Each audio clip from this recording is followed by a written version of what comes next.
Hey everybody, it's Daniel Murphy again here in Myrtle Beach, South Carolina with Innovate Real Estate. Just doing the monthly newsletter breakdown of the numbers that we're seeing. And we're not going to get too in-depth in these because if you're following the newsletter monthly, you know that the trend that we were talking about over the last year is kind of just sticking with us. And I don't really see this changing anytime in the near future. What we're doing in this particular newsletter is looking at three main criteria to help us navigate what we believe the market is going to be doing or where we are in the market today, but more importantly, where it's going in the near future. So we're looking at price per square foot, days on market, and median sale price. Typically, those will give us a really good idea. Is the market is it a buyer's market, is it a seller's market, or are we kind of in a neutral market? I would say right now we're more in a neutral market than we are in anything else. It is certainly no longer a seller's market. I do believe that it's difficult to call it a buyer's market because we do still have an inventory issue, which means that we do have active buyers looking for properties that just aren't available at this time. Though I do believe as we head into the remainder of this year, you're going to see that inventory starting to increase. You're going to find that sellers, I think, are going to become more, well, they already are, but even more so, amenable to negotiations down the line. But what we're looking at, when we look at single-family residential, just looking at the numbers, if you go back to January through June of 2023, we broke these down into 6-month increments. January through June of 2023, or let's just say the first half of 23, second half of 23, and the first half of 24.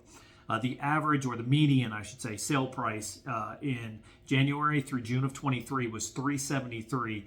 This last 6-month period, we're at $371. So you really see that that's kind of just a flat. There's really no change in the median sale price for single-family residential.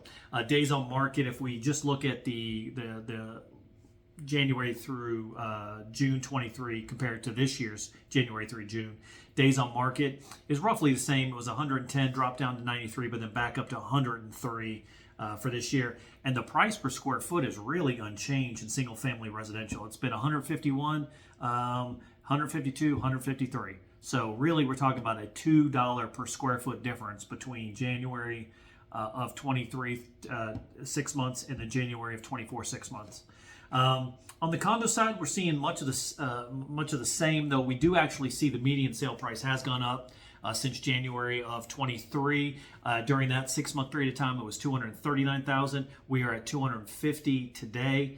Days on market, however, are going up significantly from 61 up to 81.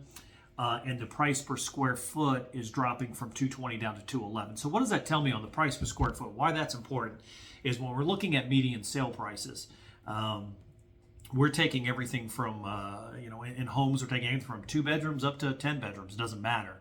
So what the price per square foot tells us is if we've had on the median side more higher end homes selling, and maybe that's driving the prices up a little bit on the median side, or vice versa, if a lot of lower end homes have sold, it's going to bring it down.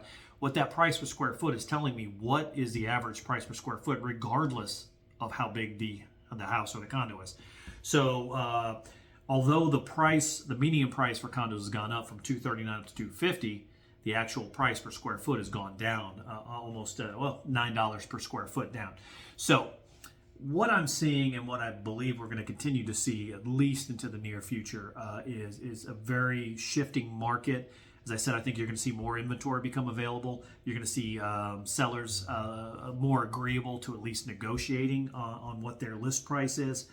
So it should be interesting to maintain, or to continue to watch. And if interest rates maintain where they are now, I think we're going to be further on the more inventory side than the less, because I just don't find a lot of people are going to, we're not going to see a lot more people buying into the market if the interest rates are unchanged.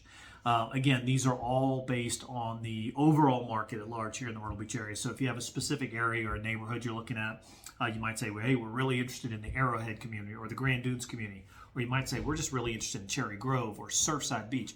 All of those have their own unique impact to the market. So certainly reach out. We can give you an update. Obviously, if you're looking to sell, the same thing applies. Again, Daniel Murphy down here in Myrtle Beach, South Carolina. Love to hear from you. Thanks so much.